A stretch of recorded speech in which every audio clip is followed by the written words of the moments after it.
Hey everybody, Freaky Boy here. Welcome back to Big Picture Tarot. Today we're talking about the third row of the Major Arcana, cards 8 through 14, Strength through Temperance.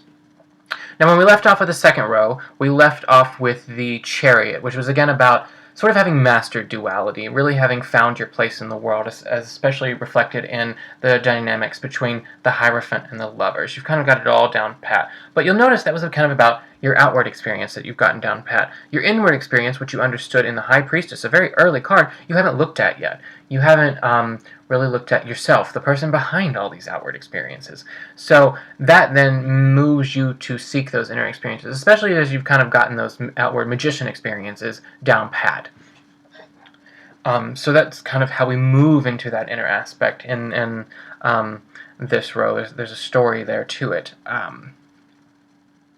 Before I dive into the cards, though, I want to mention something sort of controversial, and controversial is too strong of a word to use here, but it was a controversy at some point. When Edward Waite came out with this deck, or his version of the tarot, I should say, he didn't, of course, create it, it had been around for a while, he made two, at least I think it was just two, big changes to the sort of standard tarot. One was to add imagery to all the minor arcana cards.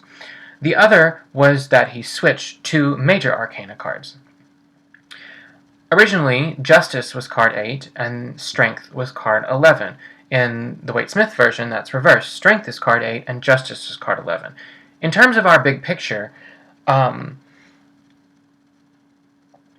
those two can be switched well enough and still work, I think. Switched back, I mean, to Justice being card 8. However, I do prefer Strength being card 8 and Justice being card 11 a little bit more. I think it works a little more, but that could just be a bias of me, or my bias, because I've kind of learned it in this order in the first place, and wasn't really, want to change it. But you will find this in some, at least in some tarot decks, especially those influenced by Crowley, I think. Like my Light and Shadow tarot deck has them switched back, and akin to Crowley decks, he has a Prince and Princess as the page and the knight in this version too, or they have, excuse me, there's two creators there. So, with that said, I'm gonna mention them in the standard Waite-Smith order, and then I'll talk about the big picture reversed after I've talked about card 12, because that way you'll have the context into which both cards are going, and so I can sort of make all the connections there without having to, revisit it 17 times later.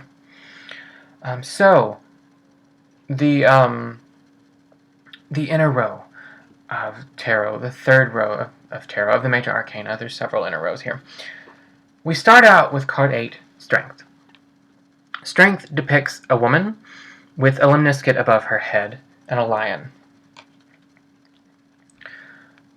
The lemniscate reminds us of the magician, because he had a lemniscate above his head, which not only showed his higher self kind of creating that sort of divine aspect of him, it also showed that what that creation was divine work, and also, of course, sort of hinted at the rest of the row. With this being now above a woman's head, we're reminded of the High Priestess. So this is saying too, this inner work that we're moving into is also divine work and comes from a divine place, our inner self too. And also, of course, sets the theme for the entire row, which can't happen if this is in the middle of the row with Justice, so that's one reason I like it better in this position. So the lion, you remember when I talked about the Fool had an animal companion, typically a dog, that represented his inner animal self. Now, I don't think I explained kind of why the inner self is an animal. Excuse me. If you think of us being animals, and you think of our animal instincts, our animal self, our animal instincts, they are those aspects of ourself we don't really seem to have a control over. They seem to be a driving force within us. The inner self being represented as an animal, then, also has that same message. It's that driving force within us. It's sort of a hint that of things we'll learn in the next few cards. The animal self, then, is the deepest, truest self. It's the us that's experienced the world. It's the us that's incarnate. So it's in charge. But we're in this incarnate experience for a reason. And we need to learn about the higher self. So how does the higher self learn about itself? How does it step outside of itself? Well, it's through that incarnate experience. You'll notice here that we have a woman, which we mentioned was representative of the high priestess in a sense,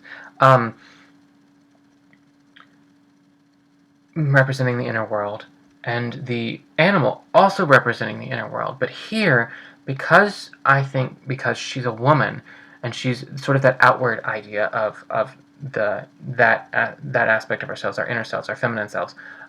Because she's a woman and she's that outward aspect, this is the outward understanding of the higher self, almost the ego, but not the ego, just the outward, the incarnate aspects of our inner self, coming to understand our animal self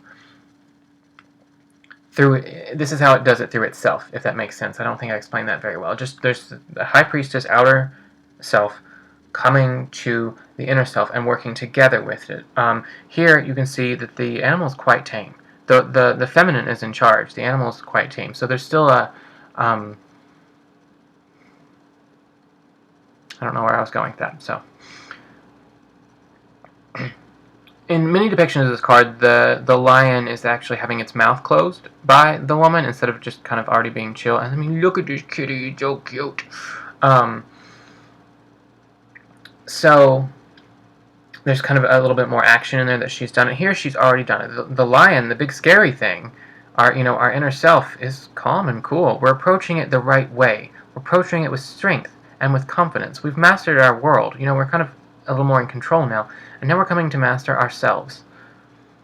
And not only does it take strength, in doing so it reflects strength. Hence the name of that card. But that's only the first step. We're coming to know. We're getting that strength to face ourselves, and we're prepared to face ourselves. Now we actually have to do it. And we do that by kind of stepping outside of society and becoming the Hermit, card number 9. So the Hermit generally shows an old man, typically in the mountains. Obviously he's not in the mountains here. The mountains being symbols of air, of loftiness, truth, wisdom. Because we're going to step away from society. Typically, as you think of a hermit, I mean, the hermit's pretty much what you think it is. However, oftentimes when we say hermit now, we mean sort of unsocial. But that's not what this is about. This is a person that's not against society. This is a person that needs to step away from society to have the solitude to focus on themselves. When you're part of the world, you don't have as much time for yourself, as most of us know. So, the hermit's kind of that idea of stepping away from the world. Now you're really moving into that inner world, inner focus. It's shown as an old man, though, because a sagely old man, I should say, kind of that typical bearded older guy that we think of when we think of sort of a sage or of someone wise. The Dumbledores of our time, if you will. And this is the other aspect of the hermit. There's the hermit that's about you going out of society and being the hermit that's going to be wise and stuff. But there's also the idea of a guide.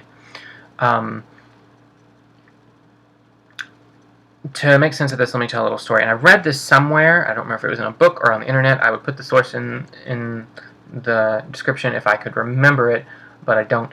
But thank you to whoever kind of gave me this idea. I think it was Rachel Pollack, but I don't want to swear to that. In a story about a hero on some adventures, often the hero will come across some hermit in the woods, so to speak, or hermit somewhere, just someone living alone on their own.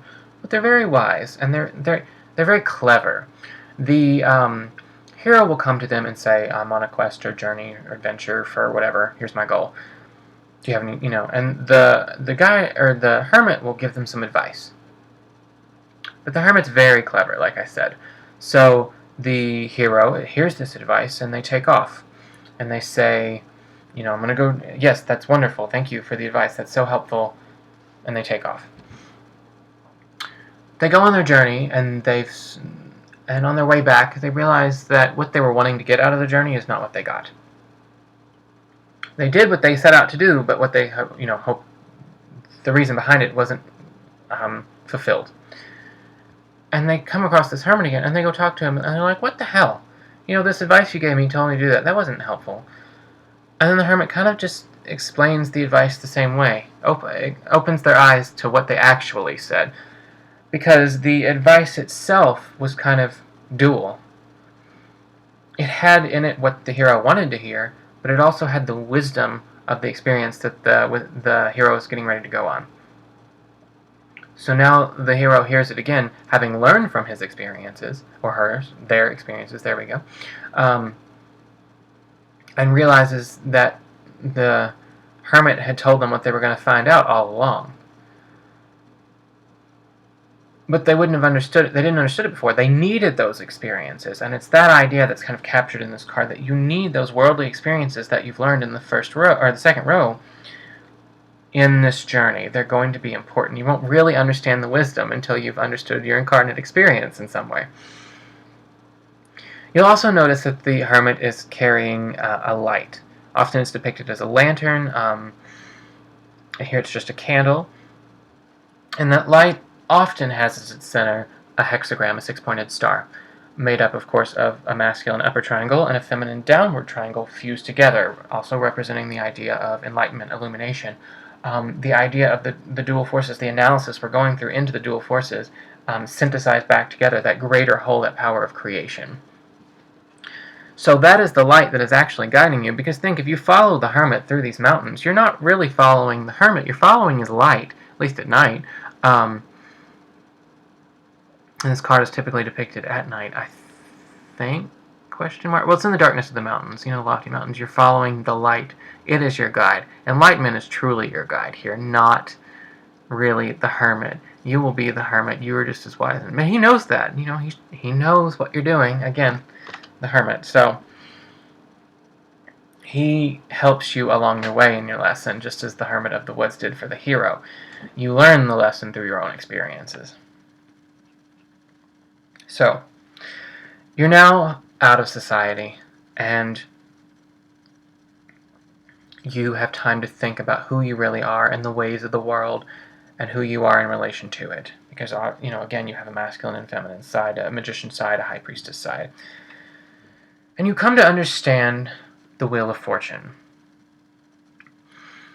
The Wheel of Fortune typically depicts, of course, a wheel with a king on top, a person in very unfortunate circumstances on the bottom, and then someone going up one side and down the other, because it's the Wheel of Fortune is turning, Fortuna, and the idea of fate here is at play. In this depiction, we see that this woman's on top of the world, and as the colors get cooler and move towards the bottom, she's just in complete grief. But she slowly comes out of it, and she's back on top of the world, and again and again and again. It just goes around and around and around. Because this is an idea, when you have to stop and think about your life, that there's these cycles in your life, that things aren't always great, but things aren't always terrible either. They're good, they're bad, they're in between. And they're so often ephemeral. They don't ever last forever. The only permanent thing is change, as they say. But what's important about this being depicted as the wheel is that there's the wheel that turns, the wheel of fate, the wheel of your fortune, about what happens in your life. There's ups and downs. But there's this centerpiece, and it doesn't move. Often this centerpiece is painted silver to hint at the inner world, the feminine world. Here it's just the inner, part that doesn't move. But the idea then is that there's the you, the inner you, and then there's your circumstances.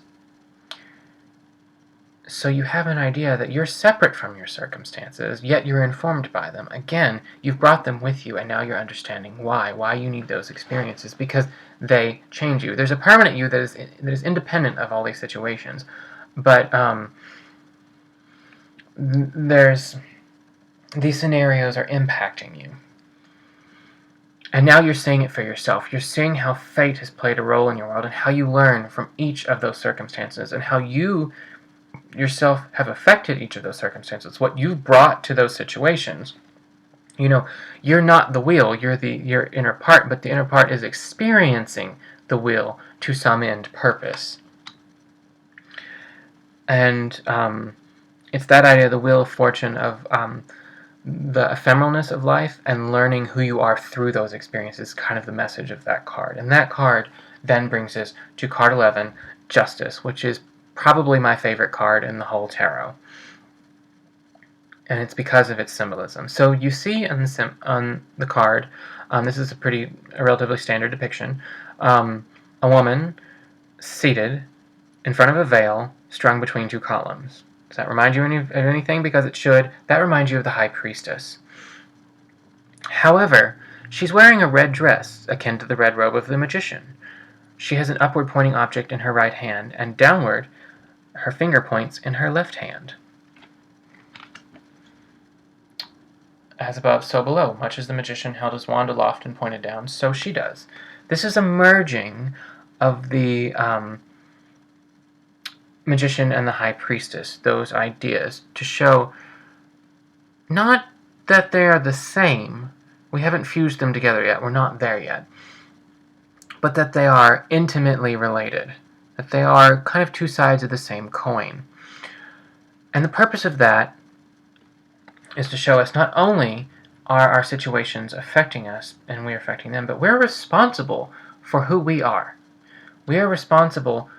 Our outward self, our inner self informs our outward self, informs our inner self. This is a chain reaction here.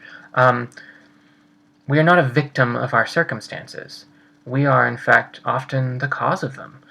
We choose who we are at any moment. That's what I want to say. We choose who we are at any moment. We choose how we react to things. We often choose what to create in the world. We choose to listen to ourselves. Our life is a product of our choices wholly and completely. And thus, we are responsible for our lives. Coming back to this, you see in her hand a sword of truth, a sort of wisdom, a masculine symbol, and then we have the dual balance here. We see the 1, the phallic symbol, and the 2, the yonic symbol, or vulvic symbol, I should say, too, in the scales. There's fairness on both sides. There's fairness in the masculine, fairness in the feminine. They're related. Again, there's the idea of responsibility here. You're responsible for your life. And the reason I think this card is called Justice is because it's at this point, with this realization, that you take control back. And you understand responsibility, and another kind of word for responsibility is justice here. That things are fair, that you're in charge, that your circumstances haven't been... You're not a victim. You're not a victim. And this is a hard lesson to learn. Like, I know just saying that some of you may be reacting like, what the hell is he talking about? But if you really go through some deep self-focused spiritual work here, you're going to find that to be quite true. I've done it in my own journey, like these past few years, really trying to get over my anxiety problems and really looking at who I am and what I'm doing and how my life isn't happening to me. I'm making my life happen. That's the message of this card, and that really spoke to me when I saw this card, because I realized, shit, yeah, that's what's happening.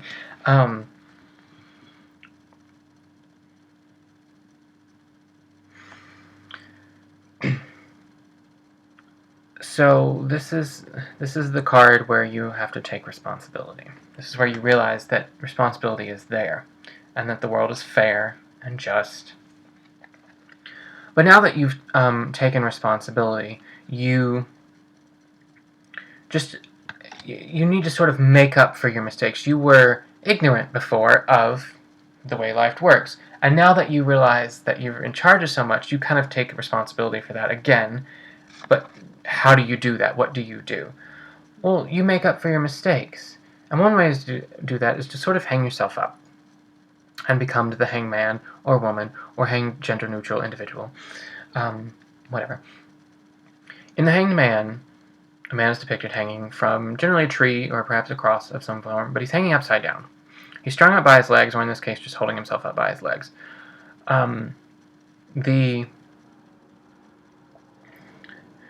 He's taking responsibilities for his actions. He's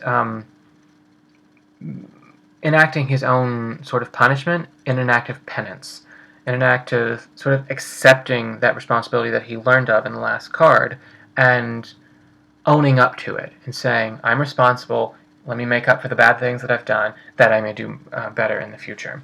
There's also some interesting symbolism in this card with his legs, and let me pull out the Hanged Man from a different deck while I talk. I want to see if his legs are in a different position, because they make his arms as, oh yeah, it's right on top. Yes, this is better. So his arms make a downward pointing triangle. Come back on screen, thank you. Make a downward pointing triangle, and they're both downward pointing triangles. I don't understand. I'm about to say this, and I disagree with myself. Oh, no, I'm seeing it wrong. His arms make sort of an upward pointing triangle, and sort of they're doing this. You can sort of see it there. I'm doing bad. Obviously, his arms go up a little, so you can almost see like a downward pointing triangle, because he's sort of doing this. But the idea is that it's an upward pointing triangle. And then his legs, as you can especially see here, make a downward pointing triangle. It's less so here, but it's sort of showing the fusion of the masculine and feminine sides. He's seen that they're together, and now he's bringing them together in himself. There's also an interesting parallel here in that the downward pointing triangle at the top is near his penis, so obviously phallic symbol mixed with the feminine symbol, but the stereotypical heart center of emotion is here with the upward pointing triangle. So there's again a fusion there that I want to mention. So this is where you take responsibility. So this is the part where I'm going to now stop a little bit. We're going to stop moving forward for just a moment, and I'm going to switch strength and justice. So to talk about justice, there's an interesting pattern that occurs when justice is the card. It's card number 8. If you remember, there was an interesting pattern of dualities in the second row. We had Magician and then High Priestess, and then we had Empress and Emperor, and then the duality between the Hierophant and the Lovers. And then we had the Chariot. The Chariot kind of pairs nicely with Justice, because in the Chariot we saw all the dualities distinct. We saw, the black and the white, the movement and the stability, and stars and the earth and all that good stuff. In the Justice, we see them then fused together. Fusion is apparently the word of the day. So we see now that the Magician realizes that there's some purpose, that perhaps these dualities are more intimately related than we've given them credit for, and that then moves us in to seek the inner realms, if that makes sense, to explore our inner self. Again, we're so pulled to that in not only having mastered it, but in the Chariot, but having understanding more deeply that they're related.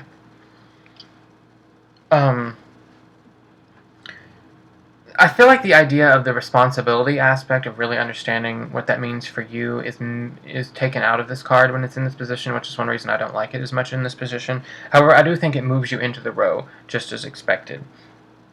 So, with Strength then being in the middle, again, we're seeing excuse me, a fusion of things. You see the animal self, the inner self, reflected in a male lion. You see the outward self, a human self, reflected in a woman, a female. Again, and there's a relationship between them. There's a taming. There's a sort of ownership of what's happening here, that you've had this vision, and to bring these two things really together as you understood in Justice takes strength, And so I think it works. It's not great. I really like the aspect of taking responsibility, because I think that moves us into the Hanged Man, but in Strength, by taking that strength, then you own up. This also takes strength to move in this position, so it does make sense, but I do think it works better when you reverse them. So, hope that helps those of you that kind of prefer that system to the standard Waite-Smith version. Nevertheless, that moves us from card 12 to card 13. And so, being 13, it's probably something unlucky. It's death. You see this card so poorly represented on popular television shows that just ooh, tarot, ooh, it's the death card, someone's going to die, it's a bad omen. This has nothing to do with someone dying. I mean, it has to do with death, but it doesn't have to do with, it's not prediction of, oh god, you're going to die. This is what death represents. Death represents transformation. It is that division between an end and a beginning that are so intimately related. This is a very important aspect. when you've I forgot to mention something in the symbolism here. Oops. Why he's hanging upside down. He's hanging upside down, and that skews his view. He has a whole new outlook on the world. In accepting his punishment, he's changed his point of view. Because he's fusing, he's becoming something new. You can also see this reflected in the halo kind of around his head.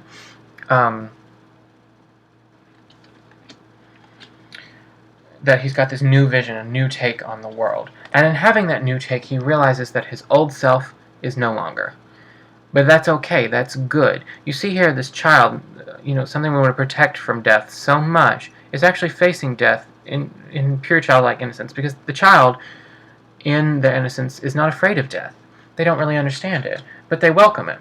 And we should do that too, because death is about transformation. It's about letting something go that something new can happen.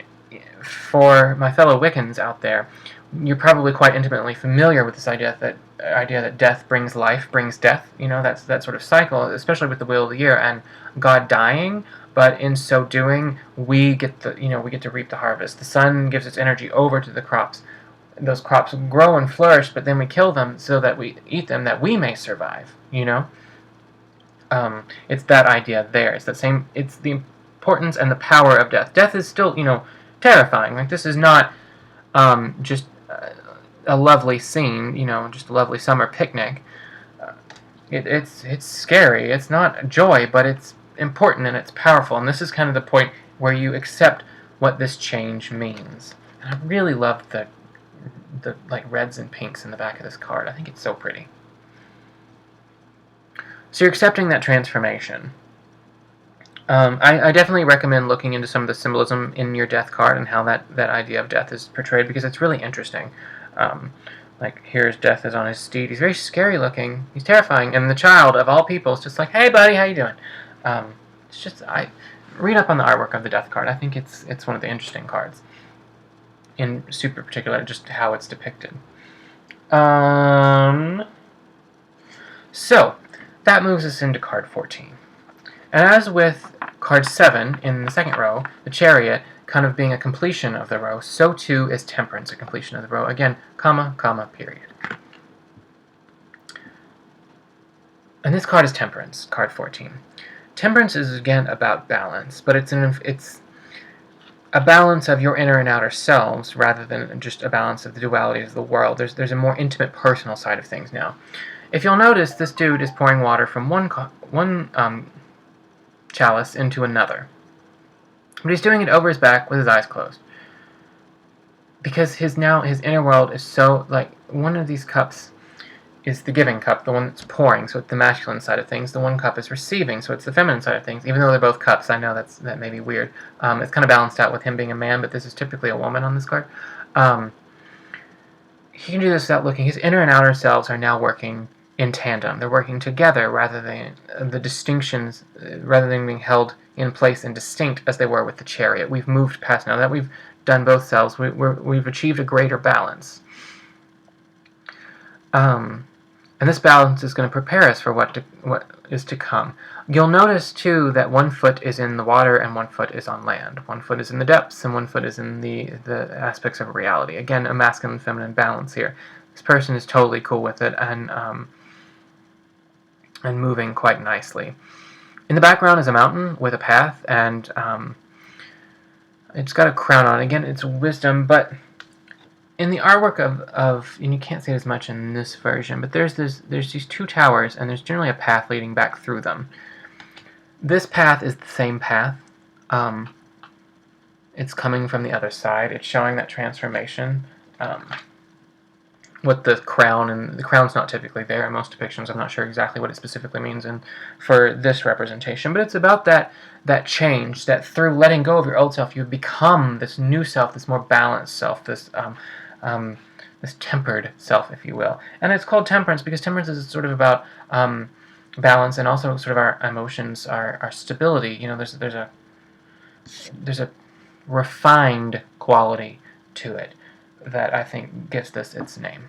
So, that is all the cards in the third row. I think you can see pretty well the inner work that's been done in this row that's going to lead us back out into the world now that we've understood the relationship of who we are to our outer world and brought those together, now we're going to use our outer world to really understand who we are truly and completely. We're going to fuse those aspects together. Because notice we haven't really done that yet. We know that they're related, and we're fusing them together, and we're changing through death and becoming a more balanced person that works with his inner self. But now we need to use this balanced person to become. This is really the part where we become. This is where we're going to move the synthesis in the next row. One interesting thing I want to point out about this row, because it's about the inner row, is that several of these cards, like all the cards up till this row, started with the word the. Like, the Fool, the Empress, the High Priestess. All those things.